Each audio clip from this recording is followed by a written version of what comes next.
Hey, everybody. You ever wonder what happened to the good old days? When you could go to your store and buy an 8-track and go out to your car and plug it in. And, well, you didn't really get 8 tracks. You got 4 2-tracks, and you could play any one of the songs that we're all playing simultaneously by pushing a button. That was music. You ever wonder what happened to the old digital watches?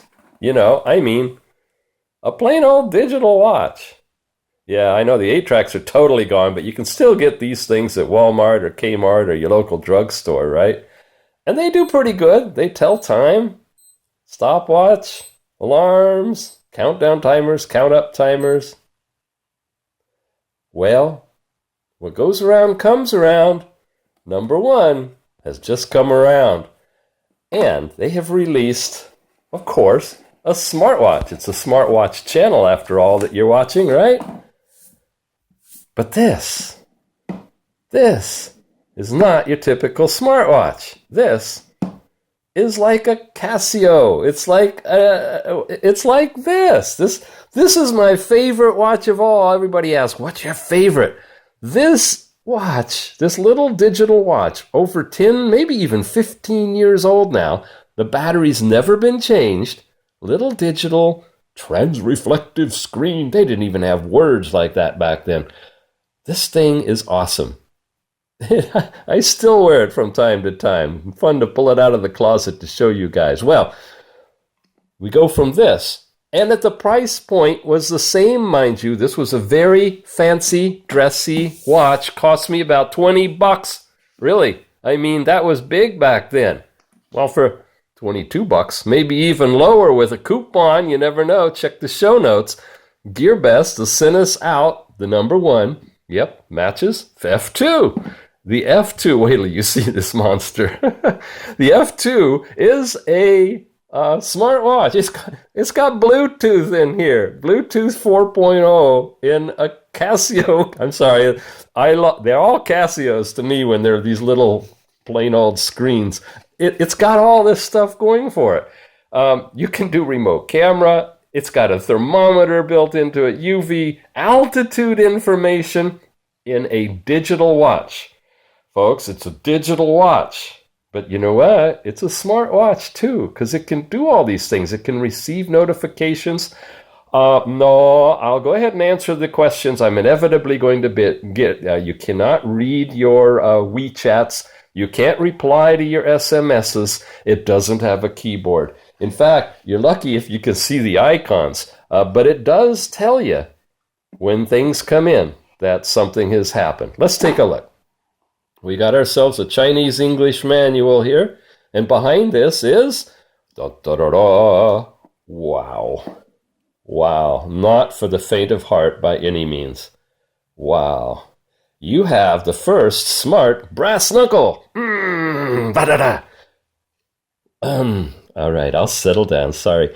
Look at this. Look at the double. Look at the tread on that tire, huh? Wow. We got buttons. Definitely we've got buttons. These are buttons. These are buttons. This is a button wannabe. It's not a camera. It's not a camera cover. It just sits there. Yeah, I've taken and I've fiddled with it already so that I could figure it out because I couldn't turn it on. I felt so bad. I had to RTFM. I hope none of you know that acronym. Here's the M. And when you get into this, you'll find that there is a trick to turning it on. First, you have to learn the rocket science of A, B, C, and D for the buttons, what their layout is, and understand the idea of conceptual, coincident, collaborative button pushing to where you tap the diagonal buttons and hold them to get the on signal. But you can't actually turn it on, and you can turn it off, which is good news. And we're looking at the manual right now and all the sequences that it can go through. Once you have it on, it's a little bit more familiar territory if you've ever owned a digital watch. You know, you got a mode button, and by pushing that mode button over and over, you'll cycle through everything and eventually get back to the time so you can see if you're late or not. This works that way. But you got to cycle through a whole bunch of stuff. All right, you've seen the manual, you've seen the box. It's all charged up. What do you mean it's all charged up? Folks, this thing has, what did it say in the specs here? Come back here. In terms of battery, it's got two, not one, but two of these little CR2450 button batteries. This thing runs on button batteries. Let's turn it on so you can see the screen. Push and hold, both of them at once. Ta-da! Yep. Trans-reflective screen, instant on, no lag in boot up. This must have an octa-core processor. I don't think this is right, but it says it's got a 550 milliamp hour battery capacity and two button batteries. If that's true, we should be able to launch people to Mars. The standby time on this is 2 years. Now, this really is something when you think that it's got Bluetooth built into it. It can receive notifications and such from your watch.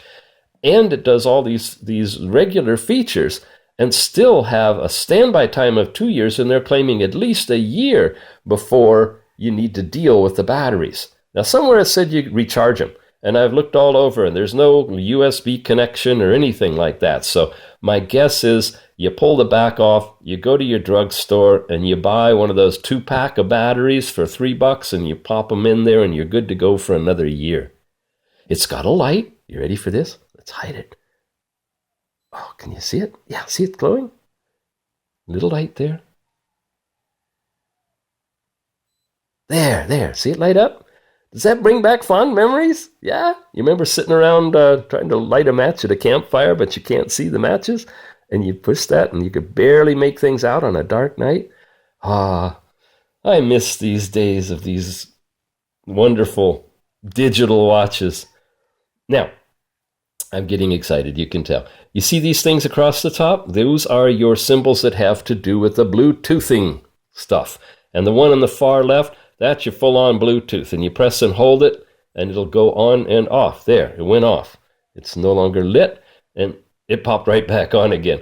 Probably because it wants to be tethering to the phone, and the phone has got the software, and the software is running, and so they have a little thing going.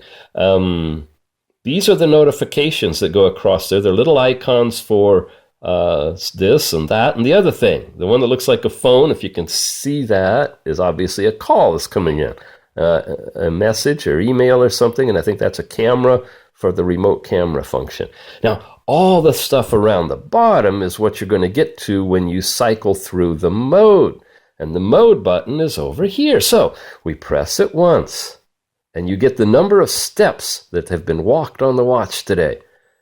Then you get I think that's what, oh, no, sorry. Got to go back to the beginning. Oh, I don't want you to see this.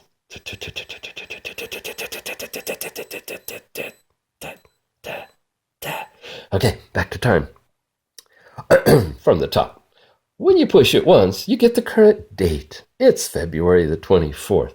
Then you press it, you get the little runner guy, and that's the steps today. I walked with it yesterday. I was going to show you all that good stuff, but it reset itself. So that's where you would see steps. And because you see steps, it will calculate for you your distance, and it will give you your calories burned type stuff.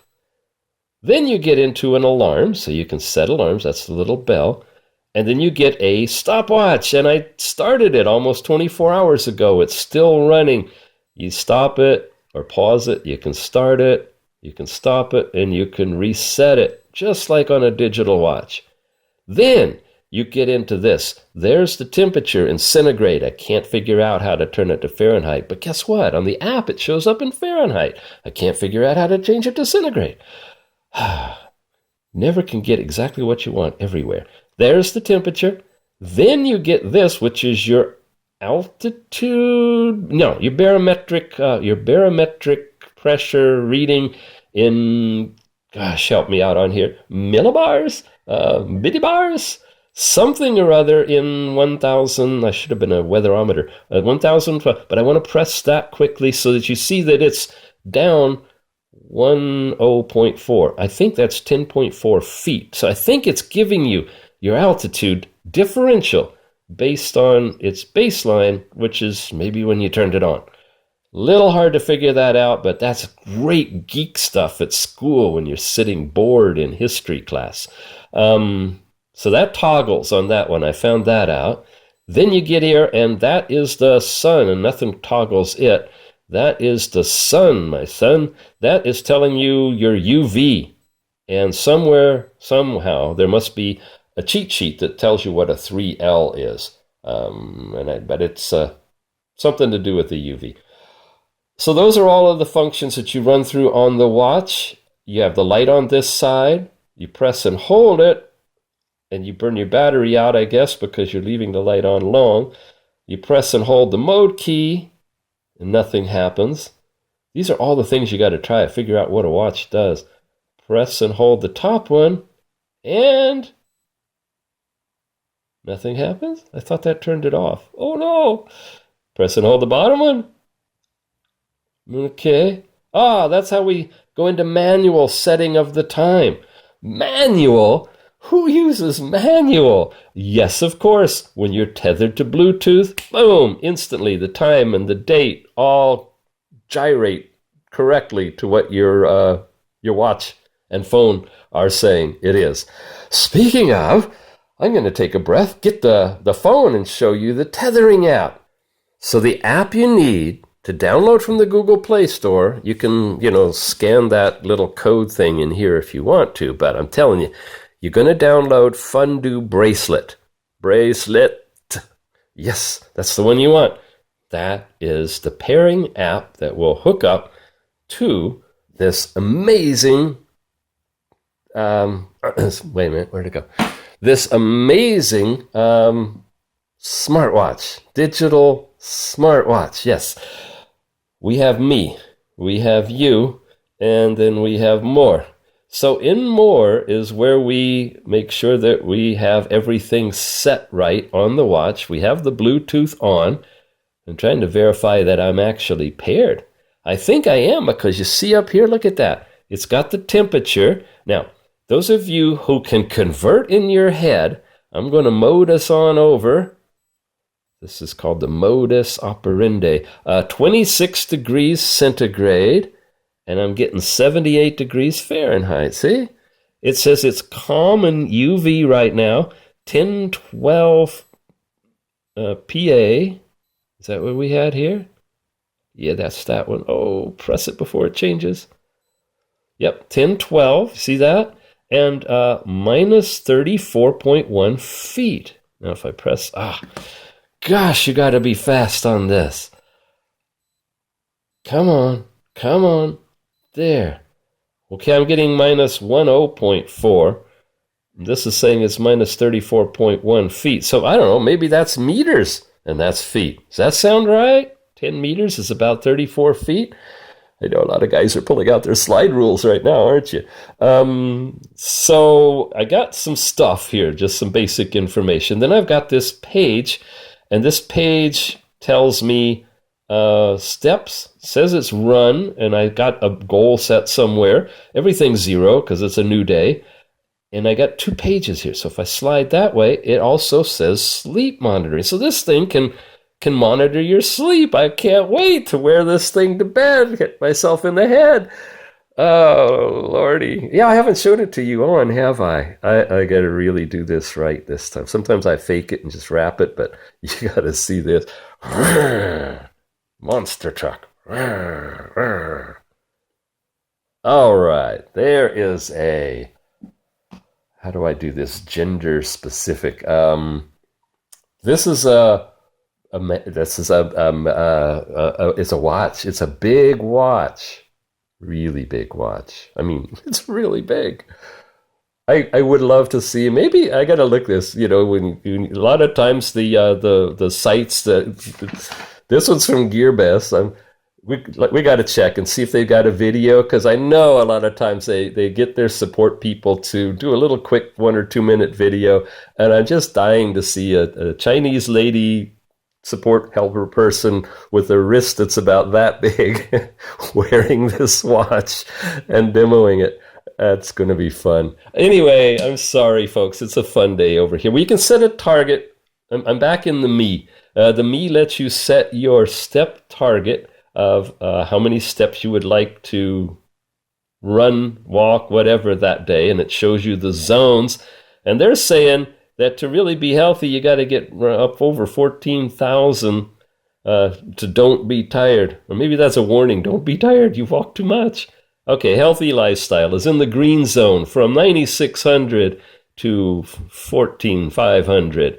So you set that, you hit the check mark, and it registers it. You got your Bluetooth connection going. If you want to disconnect it, you can. And if it's not connected, that's where you would hit to connect it. The device is the F2. It's got its firmware, and then you can log out and you can check for firmware updates and all of that. It's all under the Me tab. The home page we took a look at. That's where we have the sleep information. You'll come back with deep, light, and total duration of sleeping time. Before I went wild on the idea of sleeping with it. And then you got this home page, which shows you your steps and how much of a percent of the goal that you've set you've accomplished in that day. So that gets those tabs done, leaving us more. More is where you can activate the remote camera, which I couldn't get to work on this one. See, it crashes the app, but it needs to interface properly with the camera. And if it does, and I think I just got a little Bluetooth, too many apps glitch kind of thing going. What you would do is you would hit that remote camera thing, and it would activate the camera on the device, and then you hit a couple of magic buttons, I think the same ones, it's in the manual, and it would take a picture. You won't see the picture, you don't see an indicator of the picture, it just takes the picture, but it takes it and stores it on the phone. But it lets you do that little remote camera thing from a Casio watch, you know. I love it. Fine bracelets, I missed that one.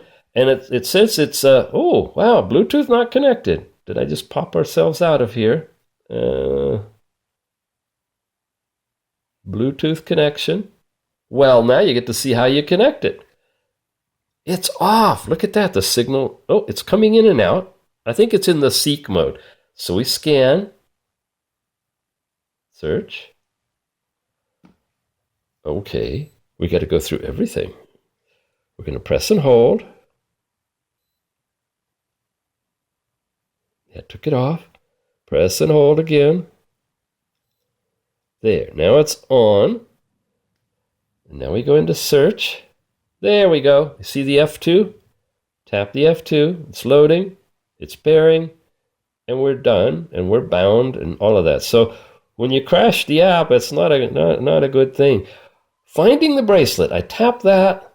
It says a request has been sent. And if you look on here, there's no indication that I can see with a blinking light. There is no vibration. In fact, I've never felt a vibration. And there's no sound.